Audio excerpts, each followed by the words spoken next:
आपके चैनल से एक बात और कहा, जहाँ भी हमारी बच्चियों को कॉलेज की ज़रूरत होगी तो डिगलबेरी के साथ साथ हम सभी ये इस तरह के जो कस्बे हैं, पहली मांग से पहली कलम से डिगलबेरी में महिला कॉलेज या तमाम गाँव में कस्बों में महिला कॉलेज बनाएंगे। हमारे बेरी में महिला कॉलेज का एक मुद्दा था जो कि एक बहुत ही जायज़ मुद्दा है, लंबे समय से जी, लंबे समय से है। और हमारे इलाके की बच्चियां हैं, उनको दूर दूर जाना पड़ता है, बड़ी कठिनाई होती है, बड़ी परेशानी होती है। और शिक्षा की बात भी सरकारें नहीं मान रही आम जनता की, पब्लिक की। तो इससे बड़ा दुर्भाग्य हमारा क्या होगा। हुड्डा जी भी रहे, अरविंद शर्मा जी भी रहे, और हमारे क्षेत्र की लंबे समय से जो कि एक बहुत ही जायज़ मांग है महिला कॉलेज, उस मांग को भी पूरा नहीं कर पाए। हम आपके चैनल के माध्यम से कहना चाहते हैं, यदि आप सब ने जनता ने हमें यह अवसर दिया तो पहली कलम से बेरी के महिला कॉलेज की जो मांग है वो माननीय अभय सिंह चौटाला जी से बात करके पहली कलम से हम महिला कॉलेज की मांग को पूरा करेंगे। दूषण चौटाला आपके भाषण में कह रहा है कि भाई मैंने गठबंधन नू तोड़ लिया, बीजेपी वाले नू कहे हैं तने हुड्डा के खिलाफ रोहतक से चुनाव लड़ना पड़ेगा। मैं नाट गया तो गठबंधन टूट गया। दूषण चौटाला कह रहे ना, कुलदीप बिश्नोई कह रहा मेरी नाराजगी ये है कि मैंने बीजेपी को ज्वाइन करा, बीजेपी वाले नू कहे तना रोहतक हुड्डा के खिलाफ चुनाव लड़ना पड़ेगा। मैं नाट गया भाई। और भी अनेक राजनीतिक दलों के नेता और राजनीतिक दल इस रोहतक में, तो मैं आप सबके सारों का आशीर्वाद और समर्थन से ये बात आप कह रहा हूं, चाहे हमारे जाट समाज के हो, उनका हिस्सा भी आप उनको नहीं देते, या तमाम अन्य सभी बिरादरी के लोग हैं, क्या उनमें होनहार बच्चे या नेता पैदा नहीं होते, उन सब का हिस्सा आप खा जाते हो। यही बात है ना, सारे डर रहे दबा कुंड रहे, हम नहीं डटा रही हो सारा का सारा साथ। तो चाहे उड़ाओ और दूसरी पार्टी जिक्र करने की बात को नहीं, पाप लग गए है, समझ गए ना वो पार्टी को नाम। इस भिवानी में हम लेट हो गए, सारे नाराज हो रहे हो गए। अब भाई इतनी लटाई, इस पार्टी का नाम लिया तो पाप चढ़ा है, उस पार्टी को नाम भी ना लेना चाहिए।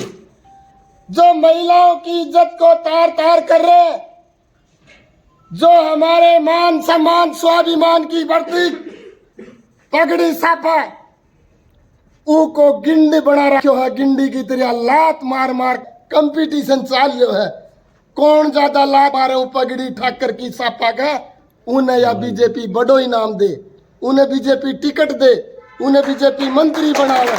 बनावक नहीं बनावे, बनावक नहीं बनावे। अरे टिकट काटनी कोई बड़ी बात थी? गुजरात में उस रूपाला की टिकट काटने की बात हुई थी तो उसकी बहू ने टिकट दे दो, बेटा दे दो, राजपूत समाज का सम्मान भी बच जाता है। रूपाला की टिकट काट दी, उसकी भिंजनी ने दे दो। लेकिन जिद पे अड़े रहे, रूपाला कोई चुनाव लड़वाया और रूपाला के साथ देखा देखी समाज न्याय के लिए गया तो समाज के सामाजिक नेताओं की पगड़ियों का फुटपाल बना दिया इन्होंने, और कंपटीशन लगा हुआ है कौन ज्यादा उछले। तो उन लोगों को अभी भिवानी पूरे जिले के राजपूत समाज के लोगों ने कसम खाई, लोटे नून डाला कि भारतीय जनता पार्टी आरएसएस इसके सहयोगी दल किसी को वोट नहीं देंगे, वोट देने नहीं देंगे, देगा उसके घर जाऊंगा, बूथ पे जाऊंगा, समझाऊंगा।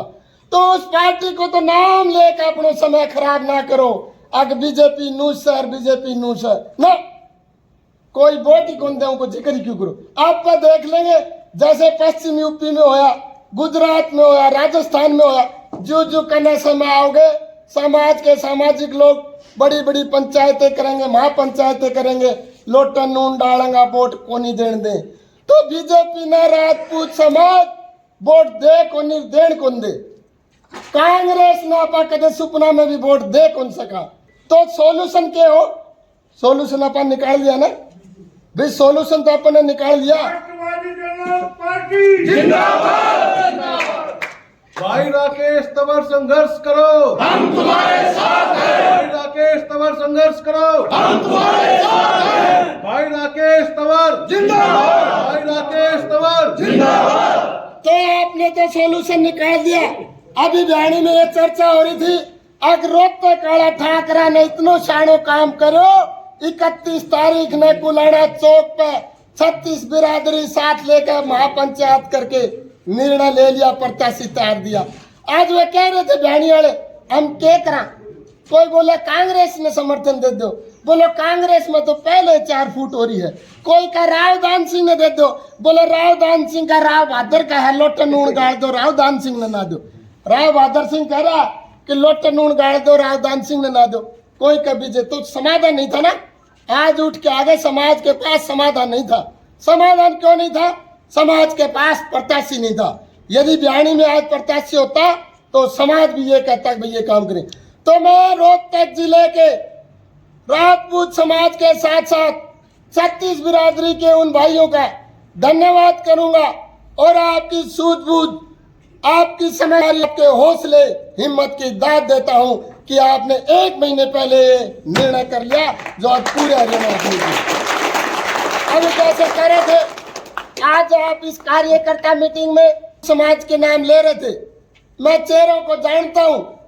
हमारे गुज्जर समाज के भाई सदन में बैठे हैं, हमारे यादव समाज के भाई इस सदन में बैठे हैं, हमारे प्रजापत समाज के भाई इस सदन में बैठे हैं, घाटोली गांव वाले बैठे, मैं सारा न जानू हूँ।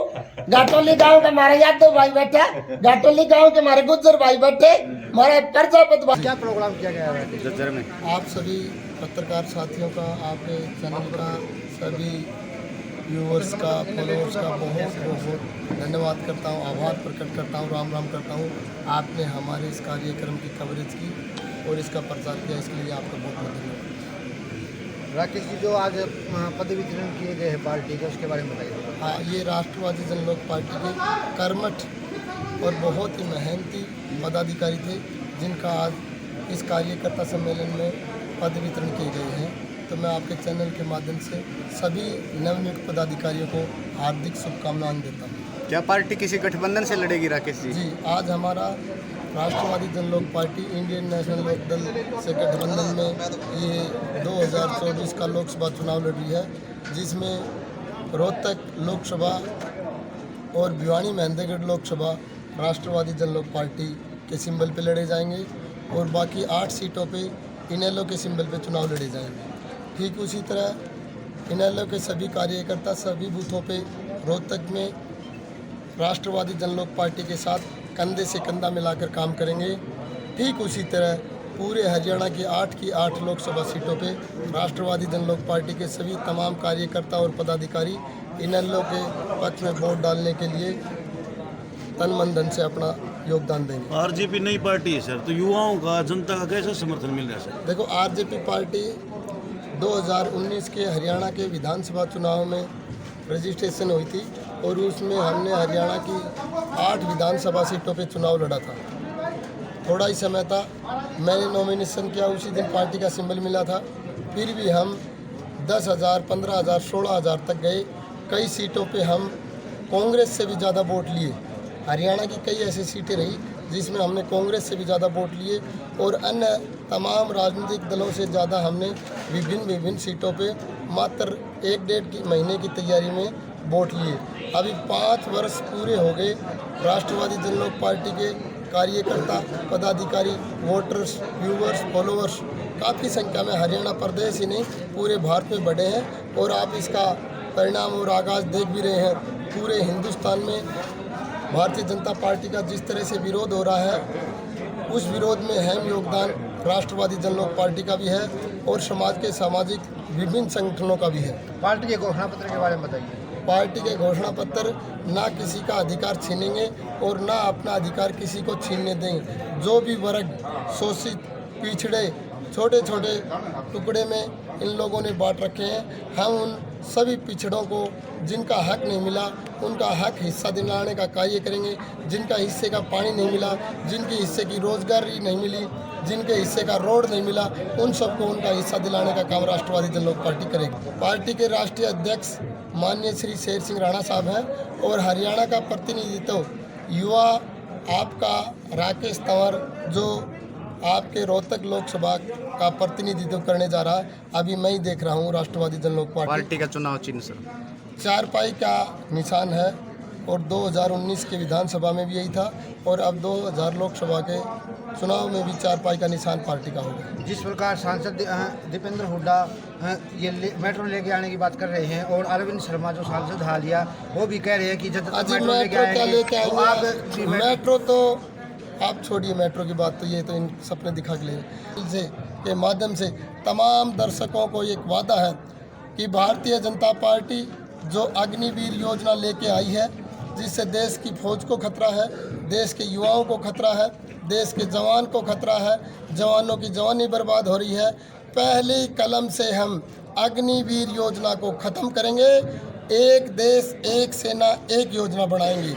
आज इन्होंने षड्यंत्र के तहत एक देश दो सेना बना रखी हैं, एक तो भारतीय सेना आर्मी अलग है और अग्निवीर अलग है। अग्निवीर के हमारे युवा को भाई को वो दर्जा नहीं मिलता जो सेना के भाई को मिलता है। तो एक देश में एक ही सैनिक को, एक ही नागरिक को दो दर्जे कैसे, ये भेद हम नहीं होने देंगे हमारे युवाओं के साथ। तो पहली कलम से हम अग्निवीर योजना को ख़त्म करेंगे।